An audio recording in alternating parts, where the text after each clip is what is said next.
एक बार क्या हुआ, एक बहुत बड़ा भक्त आदमी था, भगवान के भरोसे जीने वाला, भगवान के भरोसे जिया करता था। धीमे धीमे वो बूढ़ा हुआ। उसकी एक बुढ़िया पत्नी, जब वो बूढ़े हुए तो क्या हुआ कि घर के बच्चों ने और बहुओं ने उनकी कदर करना खत्म कर दिया। कदर नहीं होती थी, न छोरा गिने, न बहू गिने, न नाती गिने, कोई गिनता ही नहीं था उनको। बड़े दुखी रहते थे। अच्छा, बेटे तो कुछ ठीक भी थे, लेकिन बहुएं जब से आई तब से सुपड़ा साफ हो गया घर का। कलेश रहने लगा, विद्रोह रहने लगा, अशांति रहने लगी जब से बहुएं आई। भाई देखो, मैं कथा कह रहा हूँ, काऊ के घर में ऐसी बहुएं आई हो तो बुरा मत मानना, है ना। हमारा काम तो कथा कहने का है। तब से बेचारी जो बुढ़िया थी वो जी तो रही थी, पर जीने में मन नहीं लग रहा था।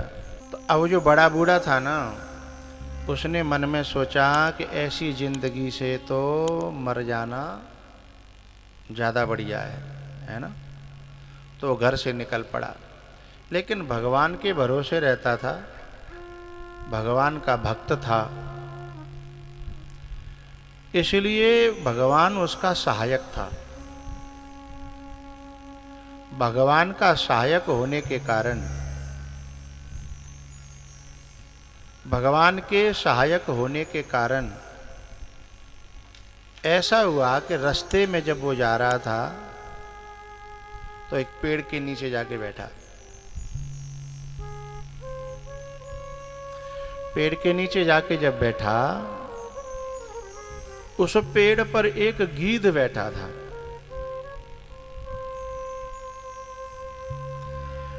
और जो वो गीध था ना,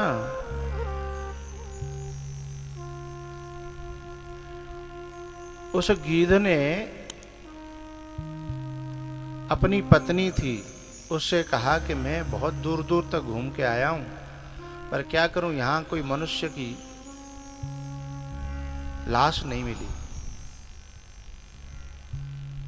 वहां क्या हुआ था कि युद्ध हुआ था छोटा सा, उसमें बहुत लोग मरे पड़े थे। वो वहां पर मांस खाने आए थे, लेकिन वो बोला कि यहां कोई मनुष्य की लाश नहीं मिली। वो नीचे सुन रहा था। बोले जब युद्ध हुआ है कहीं तो मनुष्य तो बहुत मरे पड़े होंगे। उसने नीचे से कहा, भैया युद्ध में तो बहुत मनुष्य मरे पड़े रहते हैं, तुम्हें एक भी लाश मनुष्य की कैसे नहीं मिली। बोले नहीं नहीं, वो शकल के मनुष्य नहीं। बोले तो स्वभाव के मनुष्य, कैरेक्टर के मनुष्य, हृदय के मनुष्य हैं, ये जब मिलते हैं तभी हम लोग उनको खाते हैं। अच्छा, बोले हाँ। तो भैया कैसे मालूम पड़ता है कि ये मनुष्य है और ये कोई और है। तो उसने कांच दिया कि बोले ये शीशा है ना, इससे हम देखते हैं तो मनुष्य का जैसे एक्सरे मशीन से अंदर की हड्डियां दिखाई देती है ना, ऐसे उस कांच से अंदर का उसका स्वरूप दिखाई देता था। तो बोले कि भैया इसका मतलब यह है कि मेरे घर में शायद मनुष्य नहीं थे, इसलिए इतनी चाँचें चैंचें होती थी। क्यों भैया, जा कांच को हमें दे सकोगा तुम। बोले हाँ दे सकते हैं, हमारे पास तो बहुत सारे कांच हैं। बोले ठीक है। वो कांच को लेकर के पहलते हुए युद्ध के मैदान में गया जहां मरे पड़े थे लोग। भाई दूर दूर तक कोई इंसान नहीं दिखा। जब भाई हटावे तो लाश पर ही बहुत। उसने कहा ये क्या मामला है। तो दिखता क्या था, बिल्ली पड़ी है, कुत्ता पड़ा है, सियार पड़ा है, लोमड़ी पड़ी है। जब कांचते देखे तो, और कांचे हटावे तो कौन पड़ी बताओ, मनुष्यों की लाशें हैं ना। और जैसे कांच लगावे तो कुत्ता, बिल्ली, सियार, ये सब पड़े हैं। एक आध उसमें बैल पड़ा है, ऐसे सब पड़े हैं।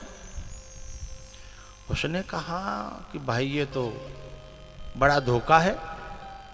आदमी लगता कुछ और है और होता कुछ और है। अब हुआ क्या कि वो कांच लेकर के अपने घर पे आया और घर पे उसने कांच लगा करके चुपचाप देखा, तो जो बहू थी उसकी बड़ी वाली, उस पे कांच लगाया तो बहुत बड़ी बिल्ली थी वो। उसने कांच हटा के देखा कि ये तो मेरी बड़ी बहू है, हैं? जब बड़े लड़के पर उसने कांच लगाया तो बड़ा लड़का जो कुत्ता था, अब कुत्ता और बिल्ली, तो क्या होगा? लड़ाई होनी है, झगड़ा होना ही होना है, हैं? इधर जो उसने छोटी वाली बहू पे जैसे ही वो लगाया, हैं, तो वो देख रही है शेरनी है, शेरनी। ओ हो भाई, जी तो कहूँ घर कैसे छोड़ेगी जब वो शेरनी है, हैं? और जैसे छोटे बीच वाले बच्चे पे लगाया तो बीच वाले बच्चे पे जैसे लगाया तो वो बैल है बेचारा। अब शेरनी का और बैल का कितनी देर बैठेगा तालमेल, हैं? उसने जैसे अपनी बुढ़िया की तरफ लगाया तो बेचारी बूढ़ी गाय बैठी है, हैं? अब बिल्ली कहाँ गिनेगी, शेरनी कहाँ गिनेगी, है ना? ये सब तो चैथेंगे ना, खाएंगे। इसलिए उसकी समझ में आ गया। उसने उसी समय निर्णय कर लिया कि इनमें गुजारा होने वाला। उसी समय उसने अपनी बूढ़ी गैया को बुलाया कि चल। बोले कहाँ? बोले जहाँ कहीं इंसान बसते हों, हैं? जहाँ कहीं मनुष्य बसते हों वहाँ जीवन कट जाएगा। इनमें बिल्लियों में, शेरनियों में हमारा जीवन कटने वाला। तो उस बूढ़े बाबा ने अपनी पत्नी से कहा कि चलो, देख लिया दुनिया का नजारा, ना हम किसी के न कोई हमारा। देख लिया दुनिया का नजारा, ना हम किसी के न कोई हमारा।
शीला से कहा कि शीला चलो बाहर चलने दुनिया से।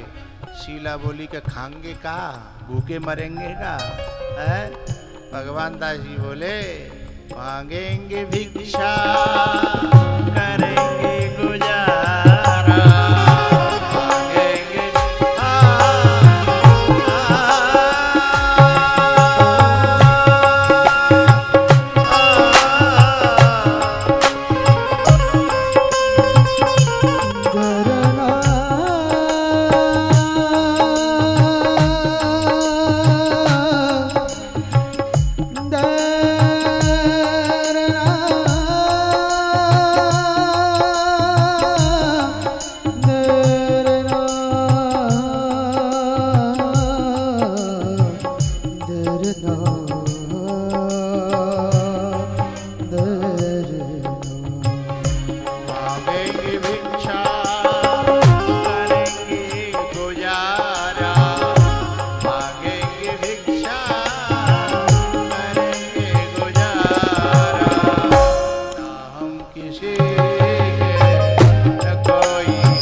भिक्षा करेंगे गुजारा, ना हम किसी के न कोई हमारा।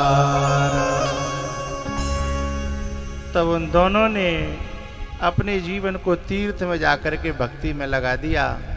क्यों भैया, जा घर में हमें 2 मिनट की शांति न मिले, वह घर में अपनो जीवन झोंके आदमी, तो बातें बड़ो नादान कौन होगा। अब जिनके लिए हम सब कछु करें और वे ही हमें उल्टे ये कहें कि तुमने हमारे लिए कागज दो, हैं, तो फिर वह घर में रहने को मन करेगा? नहीं करेगा। तो इसलिए ये भागवत की जो कथा है ये मनुष्यत्व को बढ़ाती है और राक्षसत्व को घटाती है, जो हम सब के अंदर राक्षसत्व बैठा है। क्योंकि यदि मनुष्यता आ जाएगी तो कोई भी बाप से बेटा बुरे बोल नहीं बोल पाएगा, बहू कभी भी उससे सास से अकड़ नहीं पाएगी, बुरे नहीं बोल पाएगी, जल नहीं पाएगी, उसका अपमान नहीं कर पाएगी, यदि मनुष्यता आ गई तो।